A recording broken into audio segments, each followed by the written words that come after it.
good morning, or good afternoon, depending on exactly when you're tapping into the feed. Yeah, whenever you're finding this, welcome in. Exactly. It is Friday, February 27, 2026. And, I mean, if you spent last night watching the NBA, you probably woke up today feeling like, the league is moving in two completely different directions at the exact same time. Oh, 100%. It was a really weird night of basketball. It was, because on one hand, you have the old guard just reminding us that they aren't going anywhere. Kevin Durant crossing a scoring threshold that literally only 5 other human beings in the history of the sport have ever touched. 32,000 points. It felt like watching a glacier carve a valley, just this undeniable, inevitable force. Inevitable is the perfect word for it. But then, at the very same moment, on the same night, you have the new reality just, punches right in the face. Yeah. A rookie in Charlotte shattering a three-point record we thought was untouchable for a while. Con Knuppel just rewriting the math of the game. Right, and doing it with 6 weeks left in the season. So it's this night of history, ancient and modern. But while the history books were being rewritten in Houston and Charlotte, there was a completely different kind of story unfolding in Los Angeles. A much darker one for the home team. Yeah, a darker one. The Lakers lost again. Yeah. Luka Dončić dropped 41 points. He was efficient. He was brilliant individually. And honestly, it simply did not matter. Didn't matter at all. And that is the thread we are really going to pull on today in this deep dive. We're going to ask the uncomfortable question. Is the era of heliocentric basketball, the system that has basically defined the last decade of offensive philosophy, is it finally hitting a tactical dead end? That is the big one, because nobody in the league office or in half the coaching staffs wants to answer that. If the answer is yes, then a huge chunk of the league is built on a foundation that's actively crumbling. Right. So we have a massive slate to cover for you all. We're going to dissect the revenge game in Atlanta that, frankly, humiliated the Wizards' front office. We are breaking down the Pistons sitting atop the East. Still weird to say. Still weird, but true. And we're looking ahead to tonight's clash between the Nuggets and the Thunder with Shai Gilgeous-Alexander finally back. But first, we have to start with a man who just scored his 32,000th point. Let's do it. Okay, let's go down to Orlando. Houston Rockets versus the Magic. On paper, this is just a standard late February game. Houston is comfortable. Orlando is fighting for their lives in that Eastern Conference play-in muddiness.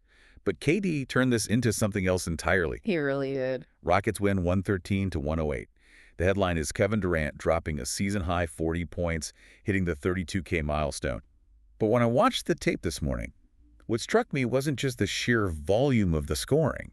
It was the geography of it. Yes, the spots on the floor. I was actually breaking down his shot chart right before we started recording, and it is a tactical thing of beauty. Break that down for us. So in the first half, KD was just playing within the flow of the offense, right? Moving the ball, taking what the defense gave him. He was 14 of 28 shooting for the game, which is great. But then the third quarter happens, and the Rockets fall into this massive hole. Down 19 points. Exactly, down 19. Now, in a road environment against a desperate team, usually that's a scheduled loss. You just pack it in, rest the legs for the next night. But Durant completely shifted gears. He stopped floating out to the perimeter. He went straight to the nail. The kill zone. The kill zone, that specific spot right at the dead center of the free throw line. And here's why that matters so much tactically against this specific Magic team. Orlando is massive. They have Paolo Banchero. They have Franz Wagner. Length everywhere. It's a forest of arms. Right. But when Kevin Durant catches the ball at the nail, you literally cannot double team him. If you bring a double from the baseline, he has the vision to hit the cutter. If you bring a double from the top, he just rises up and shoots right over you because his release point is, 7 feet in the air? It's unguardable. He went 10 of 10 from the free throw line, too. Because Orlando just panicked. They realized they couldn't contest the release, so they started reaching. They fouled him. He scored 26 of his 40 points in the second half just by owning that one patch of hardwood. And that's the ultimate takeaway for you if you're watching this team. In the regular season, you win with pace and hustle. But in the playoffs... Or when you're down 20 on the road. Exactly. You win by owning a spot on the floor that the defense physically cannot take away from you. And KD owns the nail. It's a terrifying proposition for the rest of the Western Conference. The Rockets are 37-21 now. They are sitting comfortably in third. We talk a lot about their young legs, Amen Thompson, Jabari Smith Jr., but having this break-in case of emergency option who guarantees you high-efficiency points in the clutch. It stabilizes their entire franchise. You look at the contrast with Orlando last night, the Magic just crumbled in the fourth quarter. Why do you think that was? Because when the game slowed down and the whistles got swallowed late, They didn't have a spot. Paolo was fantastic, but he's still figuring out where his easy button is against elite playoff-level intensity. KD has known where his button is since 2010. The difference between a team hoping to survive the play-in and a team planning for May. But speaking of teams heading in completely opposite directions, let's pivot to Atlanta. Hawks versus the Wizards. The final score was 126-96, a 30-point drubbing. But the narrative here is so much richer than the box score. This was the revenge game. Oh, it was deeply personal. You could feel the heat radiating off the broadcast. We really have to contextualize this for you. Last month, these two front offices basically swapped their core identities. Right, the mega trade. The Wizards sent Corey Kispert and CJ McCollum down to Atlanta, and they brought in Trae Young. It was supposed to be the big move that revitalized basketball in Washington. But last night, Trae Young is sitting on the bench in street clothes with that MCL sprain, and the guys Washington shipped out absolutely torched them. Torched is putting it lightly. Corey Kispert had an out-of-body experience. A career-high 33 points, 11 of 19 from the field, 6 made threes. But look at when he actually did his damage. It was a heater in the absolute truest sense of the word. He checks in late in the first quarter, right? Over the next 10 minutes of real game time, he hits 5 consecutive threes. Did not miss. Unbelievable. And you just have to look at the body language of the Washington defenders. These are guys who practice with Corey every day for years. They know the scouting report. They know he wants to go right. They know he wants to flare to the corner on the break. And they still couldn't do anything about it. Nothing. And CJ McCollum wasn't exactly quiet either, dropping 25 points himself. Between the two of them, the guys Washington traded away outscored the entire Wizards starting lineup, 58 points combined. But I want to get into the weeds on the tactical side of this particular blowout. Because while the shooting was the flashy part, I really felt like the game was decided by Dyson Daniels and the specific defensive adjustments Quinn Snyder made. I'm really glad you brought that up, because that is the actual basketball story of the game. Dyson Daniels put up a stat line that just wins fantasy leagues outright. 13 points, 11 assists, and 5 steals. 5 steals, massive. Massive, but it was how he got them that matters. In the second quarter, Quinn Snyder looked at the Wizards' rotation. No Anthony Davis, he's still out with the finger injury. No Trae. They're relying on rookie guards, Will Riley and Trey Johnson. Who only had 14 points each, by the way. Right, they struggled. Snyder realized Washington had absolutely zero rim protection on the floor. So he just went small. He went hyper small. He pulled Clint Capella completely. He put Jalen Johnson at the 5, essentially. This spaced the floor completely wide open. Washington's bigs were forced to come out to the perimeter to guard the shooters, which left the paint completely empty. A runway. An open runway. Dyson Daniels wasn't driving into traffic. He was driving into air. He disrupted the passing lanes on defense, got those steals, and immediately pushed the pace into that empty paint on the other end. Atlanta went on a 39-30 run in that second quarter, and it was all tactical. It was Snyder saying, you can't stop the drive, so we're just going to relentlessly attack it. It really highlights the despair in Washington right now. I know injuries are a huge part of the game. Missing Trae and AD is devastating. But when the guys you just traded away drop 58 on you and your prized rookies can't crack 15 points each. It feels like a rebuild that just hit a massive circle. They're 15-43 now. It exposes that without their star power, the underlying system just doesn't function. There's no cultural floor there. Whereas Atlanta, they're 30-31, clawing back to .500 because they actually have an identity now. Long, switchable, and they can shoot. Another team that is definitely not waiting around for the lottery, though maybe we thought they would be a few months ago, is the Charlotte Hornets. They put up 133 points on the Indiana Pacers. But again, the story isn't the team result, it's the individual history. Con Newpel. The kid with the name that sounds like a comic book sound effect, Con Newpel, but his game is incredibly serious. We knew he was a shooter coming out of Duke. We knew the range was deep. But what he's doing right now is historically significant. He hit 8 threes last night, finished with 28 points. But the number everyone is talking about today is 209. The new rookie record for three-pointers in a season. Passing Keegan Murray, who held it at 206. But the context is everything here. Keegan Murray set that record playing a full 82-game season. Con Newpel just broke it in his 59th game. That's insane. We're in late February. He has an entire month and a half of basketball left to play. He isn't just breaking the record. He is going to launch it into the stratosphere. He could realistically finish with 250 or 260 threes. That's a record that might stand for the next 20 years. But is it just his individual volume? Or is there something specific about the Charlotte offense that is unlocking this? Because he's a rookie. Usually, rookies hit the rookie wall in February. Their legs go dead. He seems to be accelerating. It's the ecosystem they've built. Last night was the perfect example because LaMelo Ball was back in the lineup. Had around 18 points and 7 assists. Yeah, but his real value is his gravity. Defenders are absolutely terrified of LaMelo in transition. They collapse on him the second he crosses half court. Then you had Brandon Miller on the wing, who dropped 33 points last night. Muller is a legitimate 3-level scorer now. It really is. Yeah. So if you were the Indiana defense, who do you leave? You cannot leave Miller. You cannot leave LaMelo. So you end up leaving the rookie in the corner. And Whipple has a release that is so fast, if you give him 2 feet of space, it's a guaranteed bucket. It's a pick-your-poison offense, and the Pacers just drank the poison. Well, the Pacers didn't really have a choice. We have to acknowledge their injury situation. No Tyrese Halliburton with the Achilles. No Pascal Siakam with the wrist. They've lost 5 straight home games now. Down to 15-45. Defensively, without Siakam to clean up the mistakes on the back end, and without Halliburton to control the pace and possession game, they're just a sieve. Giving up 133 to Charlotte is bad, but it's indicative of a team that has completely let go of the rope this season. Indiana has officially hit the eject button. Yeah. But let's move out west to a game that had massive playoff implications and a wild finish. Phoenix Suns versus the Los Angeles Lakers. Suns win 113-110. And this brings us to the main event of the discussion today. The Laker paradox. The drama game of the night. You had the finish, Royce O'Neal hitting that cold-blooded 3 to win it with 1.7 seconds left. Just a massive clutch shot. Incredible shot. But looking at the Lakers side of the box score, Luka Dončić had 41 points. He was 12 of 21 from the floor. He lived at the free throw line 11 of 12. It was his 9th 40-point game against Phoenix specifically. He tortures that franchise.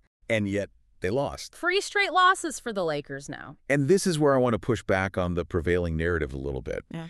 Because I woke up this morning, checked the timelines, and absolutely everyone is crushing Luka. They're saying the system is broken, it's too ball dominant. But the man shot 57% from the field. He scored 41 points. If Anthony Davis or Austin Reeves hit just a couple more open shots, or if the defense gets one more stop on O'Neal, we are sitting here talking about an MVP masterclass. Yeah. Are we blaming the architect when the builders aren't laying the bricks? I hear you, and if you're strictly looking at the box score efficiency, you're right. Individually, Luka is a basketball god. There's no debating that. But the game isn't played on a spreadsheet. It's played with human beings.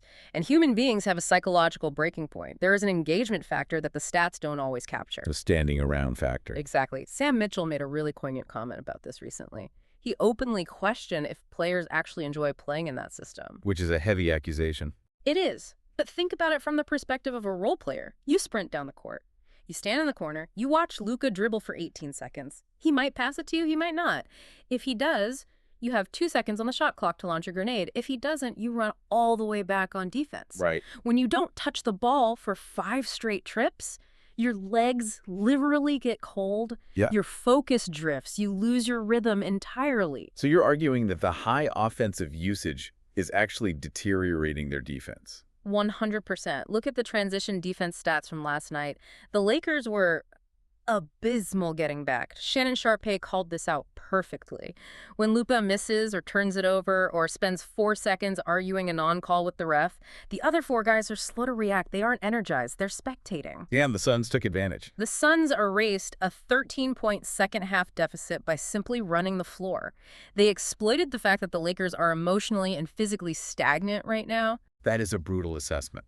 Yeah. It suggests the problem isn't the roster construction, but the fundamental philosophy of how they play basketball. The metrics completely back it up. The Lakers rank near the bottom of the league in passes per game. They are dead last in assist-generated points. That means almost all their offense is isolation. In 2026, defenses are just too smart for that. They load up, they make Luka work for every single inch, and they bet that the other 4 guys will be too cold to punish them. Last night, that bet paid off for Phoenix. And the standings impact is very real. Lakers dropped to 34-24, still 6th in the West, but the Suns rise to 34-26, sitting right behind them in 7th. The gap is rapidly narrowing. The Lakers are flirting with the play-in tournament if they don't fix this immediately. And you do not want to be in a single elimination scenario in the Western Conference. You just don't. No, absolutely not. Speaking of teams you definitely don't want to play right now, for a very different reason, the San Antonio Spurs. Yeah. Can we just take a second to acknowledge what is happening in Texas? 11 straight wins. They beat the Nets 126-110. They are 43-16, second in the West. And I feel like nobody on national television is talking about them. We're all obsessing over the Lakers crumbling or the Pistons rising, and the Spurs are just quietly destroying everyone in their path. It is the quietest dominance I think I've ever seen. And what's really scary is that it isn't just Victor Wembanyama having to do alien things every night to scrape by. Last night, Wemby didn't even have to carry them. Julian Champagnie led them with 26 points. Julian Champagnie, that is the ultimate sign of a system that is just humming. Greg Popovich's infrastructure is fully operational. They get contributions from a different guy every night. Jeremy Sochan defending all 5 positions. Devin Vassell hitting big shots. The ball never sticks. They defend without fouling. While the Lakers are pure drama and the Suns are streaky, the Spurs just show up, execute flawlessly, and win by 15. And the Nets. Michael Porter Jr. tried. He had 16 points and 14 rebounds, but Brooklyn is 15-43. They are firmly looking at lottery odds. The Spurs are terrifying because of the consistency. Okay. One more key game to hit before we do the rapid fire. Minnesota Timberwolves versus the LA Clippers, 94-88. This was a grind. This was straight out of 1994. If you like mud wrestling and physical defense, this was your game. But the difference maker, the closer, was Anthony Edwards. Ant-Man. He had 31 points on 12 of 24 shooting. But the context is everything. He scored 21 of those points in the second half. The Clippers were without Kawhi Leonard, who sat out with that ankle issue. Huge absence. Massive. Because without Kawhi, the Clippers just struggled to generate any clean looks in the clutch. They got totally bogged down. And Ant, he hit that ridiculous step-back 3 over 2 defenders with about 42.9 seconds left. The absolute dagger. Cold-blooded. In a game where nobody can buy a bucket, having a guy who can just create his own shot out of thin air is the most valuable commodity on earth. The Wolves needed that win to keep pace. They're 37-23 now, right in that thick pack with Denver and Houston. All right, let's hit a few rapid-fire results because there were some insane individual performances we absolutely cannot ignore.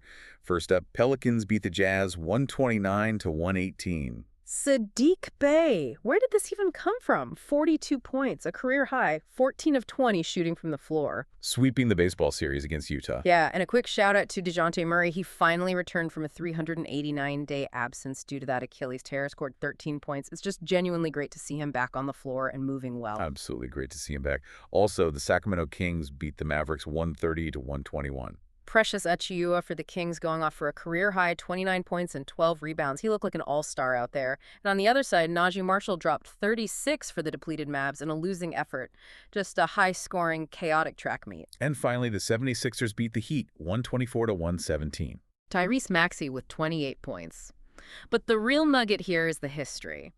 With his made threes last night, he officially set the franchise record for career three-pointers, passing Allen Iverson. Passing AI in Philly is a monumental deal. It's massive. It symbolizes the overall shift in how the game is played, but also Maxey's incredible development from a downhill speedster to a truly lethal shooter. Okay, that was the slate. A lot of points, a lot of drama. But the biggest drama might actually be happening off the court right now. When we come back, we're going to dig deeper into that Luka backlash, the fines flying around the league office, and the tanking race. Stick with us. Welcome back. We touched on the Lakers' on-court struggles in the first segment, but I really want to zoom out and look at the heliocentric debate as a broader, league-wide controversy. Because it feels like the tide has shifted, doesn't it? It definitely has. For years, Luka was the golden boy of NBA Twitter. The magic, the step-backs, the triple-doubles. But following that loss to Phoenix and this 3-game slide they're on, the criticism has become much sharper. And it's coming from very credible basketball minds. It really is. We mentioned Sam Mitchell earlier, but Shannon Sharpe's comments on television were even more direct. He basically accused the Lakers of playing lazy basketball disguised as controlled basketball. That's a harsh distinction to make. Very harsh, but the criticism is that the Lakers' style is inherently selfish.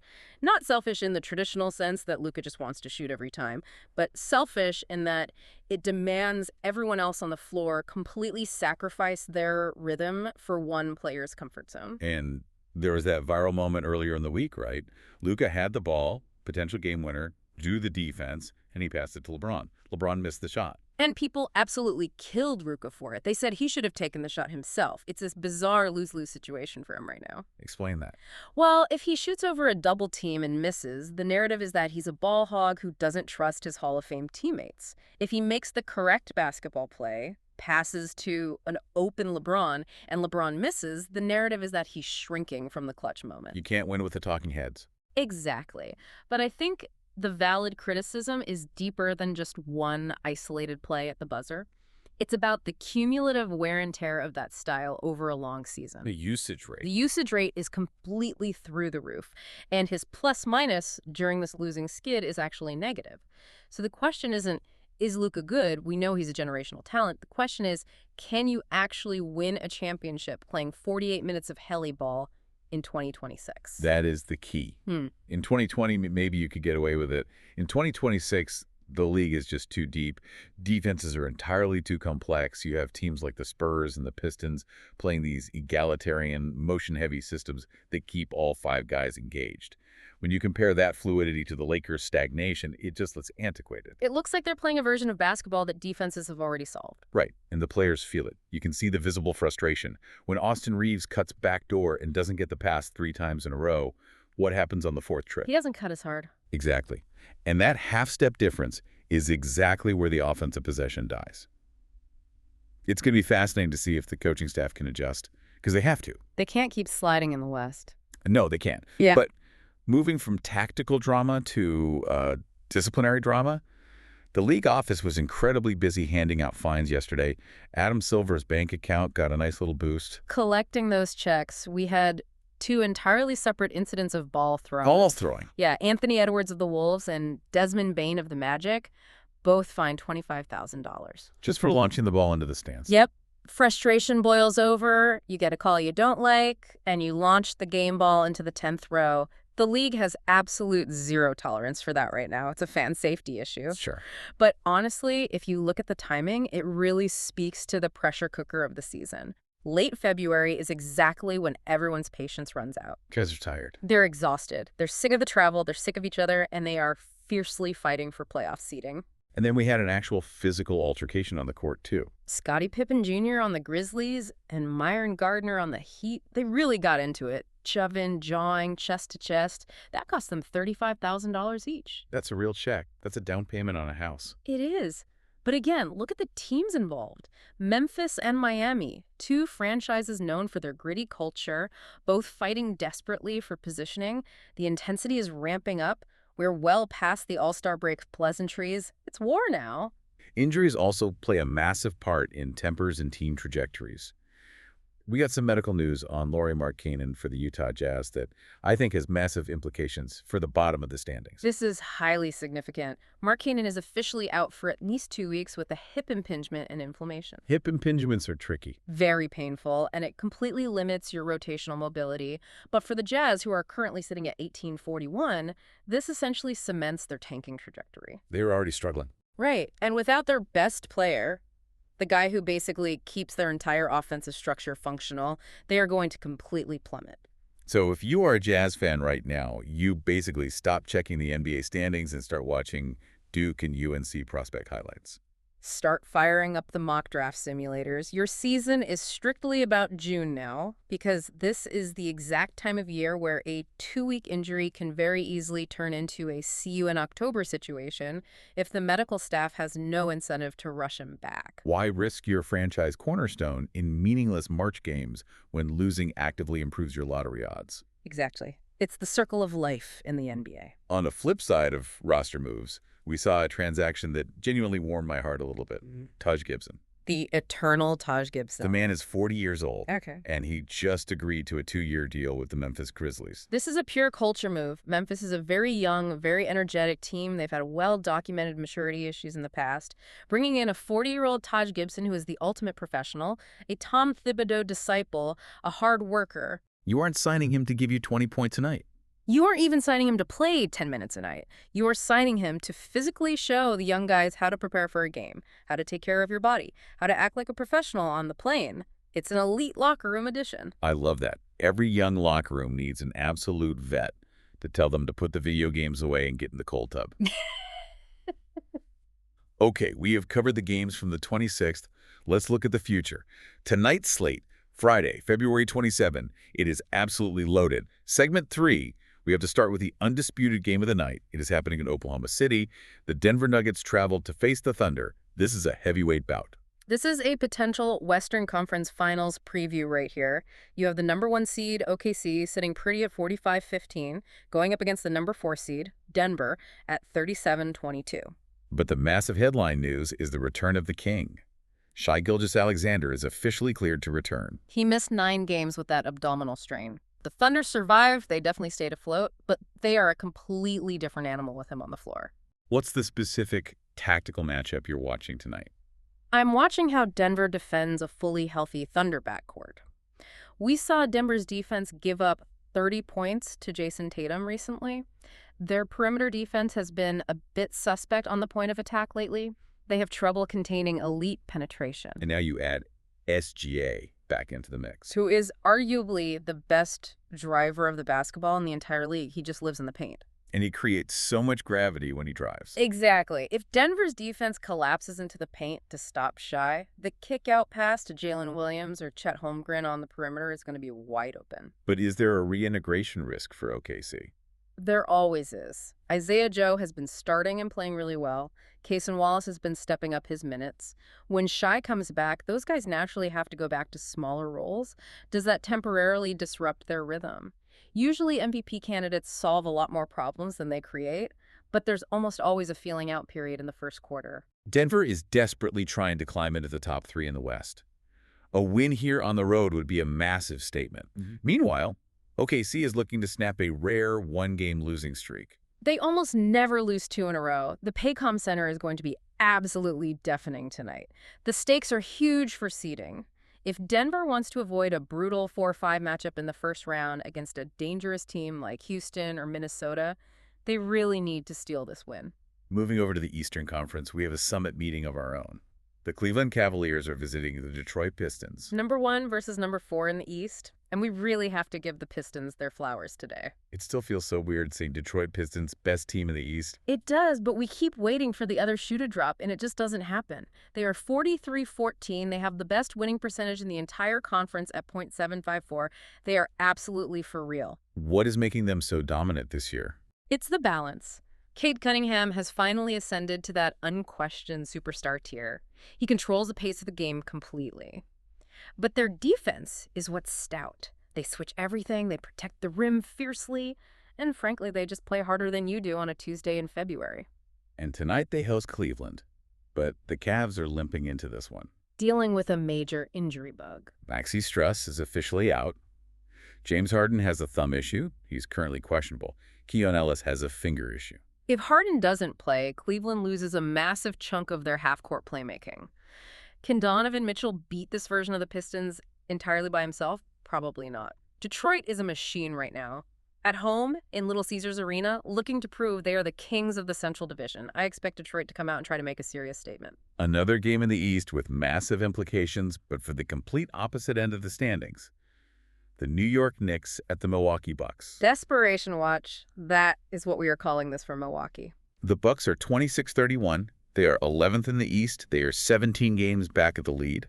Currently outside the play-in tournament looking in. It's shocking for a team with Giannis and Dame on the roster to be 11th in the East. It's a disaster. It's an organizational failure at this point. And tonight, they host the Knicks, who are solidly 3rd in the East at 37-22.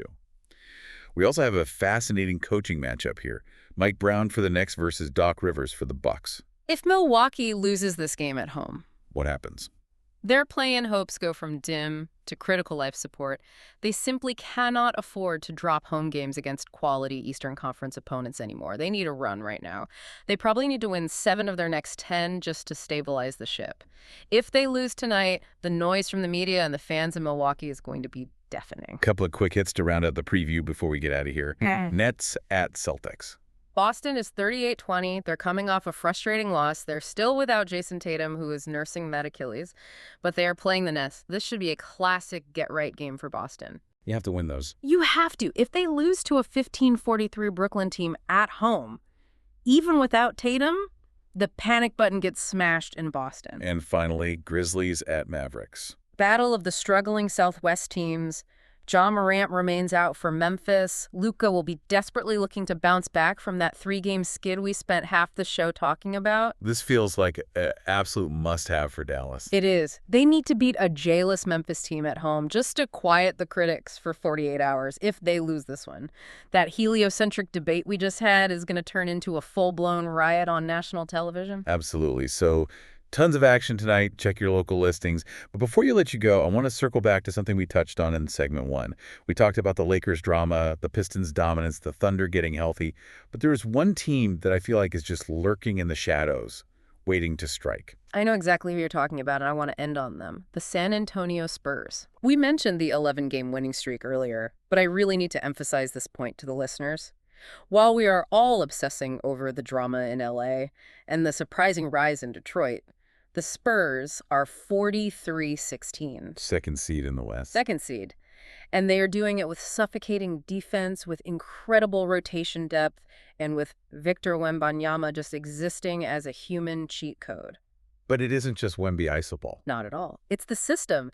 It's the fact that they play completely unselfish basketball. They are, in my opinion, the most dangerous team in the league right now, specifically because they have zero external pressure. Right. No one picked them to win the title this year. Exactly. And yet, they are playing better, more connected basketball than anyone else. The dynasty might be reloading way faster than any of us thought. The rest of the Western Conference really needs to wake up. If you sleep on San Antonio, you're going to wake up down 0-2 in a playoff series wondering what just hit you.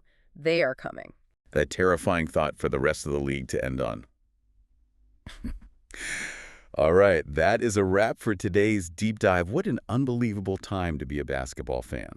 32K for KD, rookie records falling, and a massive slate tonight. Make sure you check the feed tomorrow. Yes, we will be recapping SGA's return and breaking down whether the Bucks could actually salvage their season. Enjoy the games tonight, everyone. Watch the footwork. We'll see you tomorrow.